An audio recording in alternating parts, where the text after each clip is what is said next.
जहर दे करके मुझको मारने की कोशिश की जा रही है,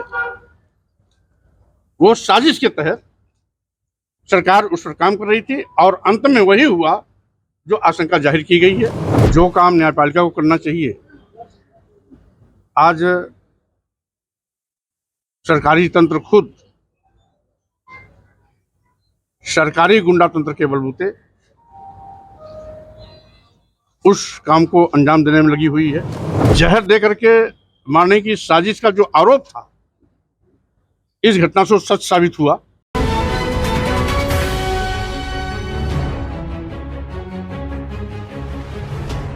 मुख्तार अंसारी की मौत के बाद उन्हें सुपुर्द खाक किया जा चुका है। वहीं उनके बाद से अब नेताओं के आने का क्रम जारी हो चुका है, जो उन्हें श्रद्धांजलि देने का काम कर रहे हैं। इसी क्रम में समाजवादी पार्टी के पूर्व नेता स्वामी प्रसाद मौर्य आज मुख्तार अंसारी के आवास फाटक पर पहुंचे और उन्हें श्रद्धांजलि देने के पश्चात उनके परिजनों से मुलाकात की और फिर मीडिया से मुखातिब होते हुए उन्होंने जवाब दिया।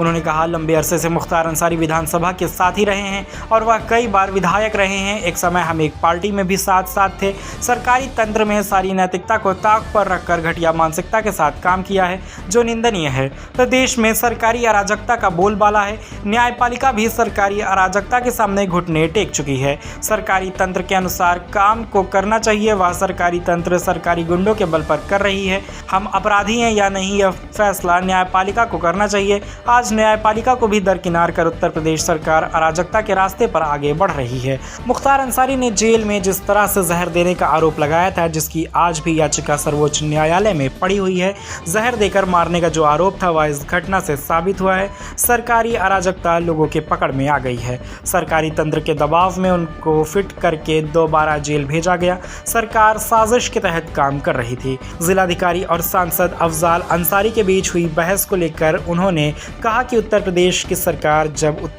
सरकार अराजकता के रास्ते पर चल रही है, तो सरकार के इशारे पर अधिकारी भी काम कर रहे हैं।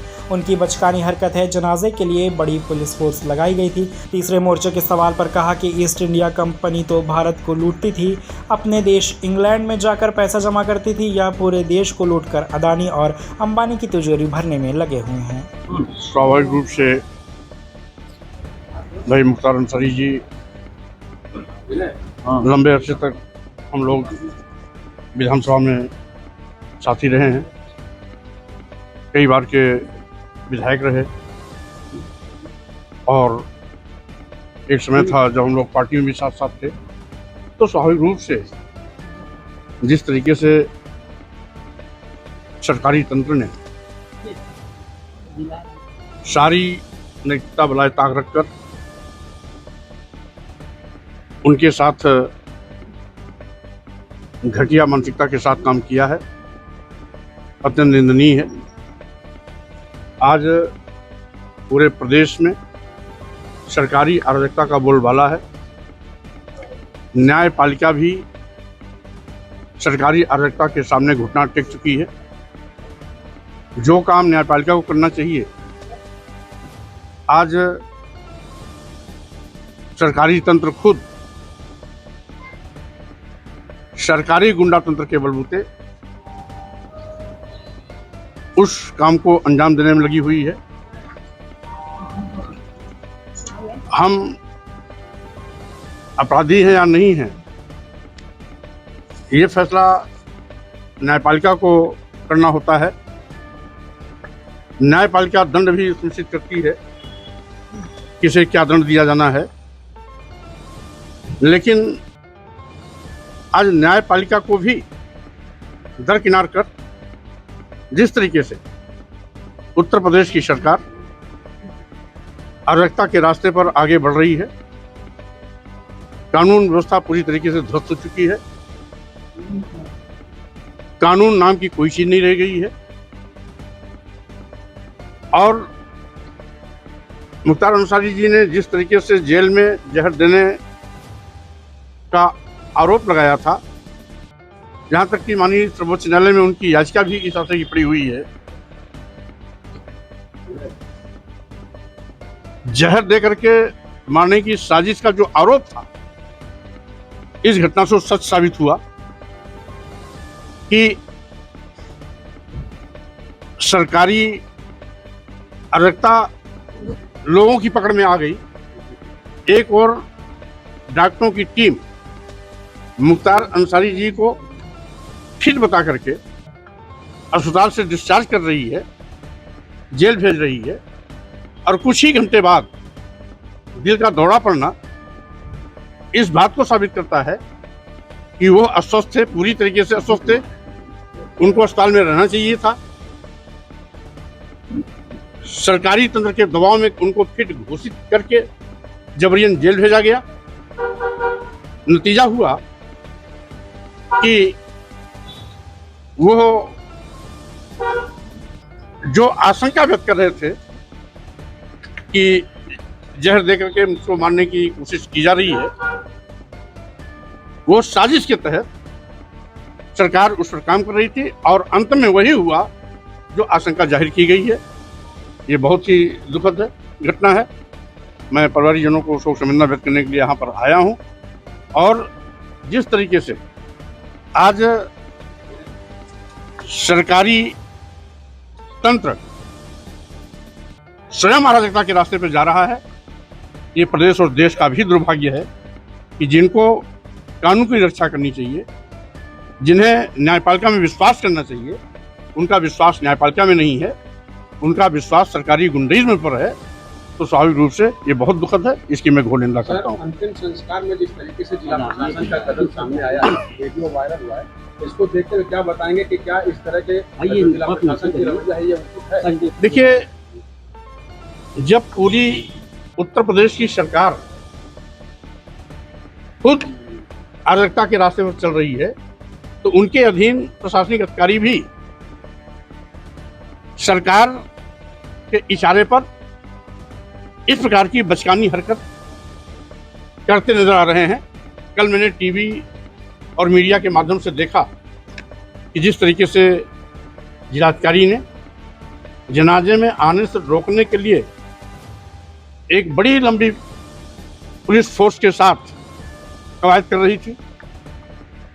यहाँ तक कि अफजल अंसारी साहब जो सांसद भी हैं, आप भी कई बार विधायक रहे, सांसद इसके पहले भी रहे, वर्तमान में भी सांसद हैं, इनके साथ जिस बेहूदगी से जिलाधिकारी बात कर रही थी, हम समझते हैं सारी मर्यादाओं को बलाए ताक करके सरकार और सरकार के अधिकारी मनमानापन और अराजकता के साथ लोगों के साथ दुर्व्यवहार कर रहे हैं। और लाखों की उमड़ी हुई भीड़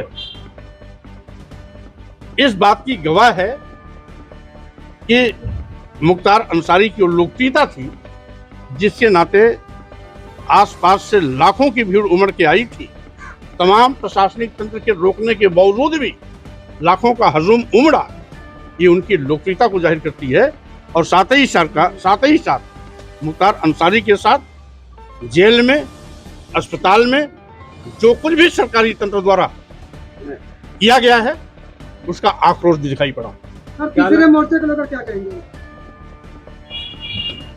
सर, तीसरे मोर्चे को लेकर चर्चा चल रही है। आज पल्लवी पटेल वैसी उनकी पार्टी और साथ आ रहे हैं, तो आपके लिए भी सबकी निगाहें। देखिए, कुल मिलाकर के मैं शुरू से इस बात का पक्षधर रहा कि जिस तरीके से आज पूरे देश में अराजकता का माहौल है, देश का करोड़ों नौजवान बेरोजगारी का दंश झेल रहा है, महंगाई से आम जनता की कमर टूट चुकी है,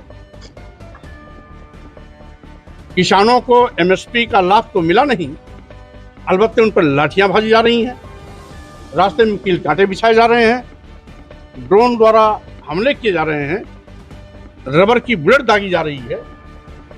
ऐसा लगता है किसान अन्नदाता भगवान नहीं, इस देश का दुश्मन बन गया है। दुश्मनों जैसा व्यवहार भाजपा की सरकार किसानों के साथ कर रही है। वहीं पर जो छोटे और मध्यम व्यवसायी हैं, पहले इनका जीएसटी के माध्यम से शोषण हुआ, अब जीएसटी संबंधित सारे मामले ईडी को सौंपकर उनके कमर तोड़ने की तैयारी कर ली गई है। आज ये पहली ऐसी विफलतम सरकार है और जो देश की राष्ट्रीय संपदा और सरकारी विभागों को बेचने का पाप कर रही है। पहले की केंद्र की सरकारें निजी क्षेत्रों का राष्ट्रीयकरण करती थी, जिससे कि नौजवानों के लिए रोजगार के रास्ते खुलते थे। आज ये पहली ऐसी असवर्तन सरकार है जो देश की सरकारी विभागों को बेच रही है।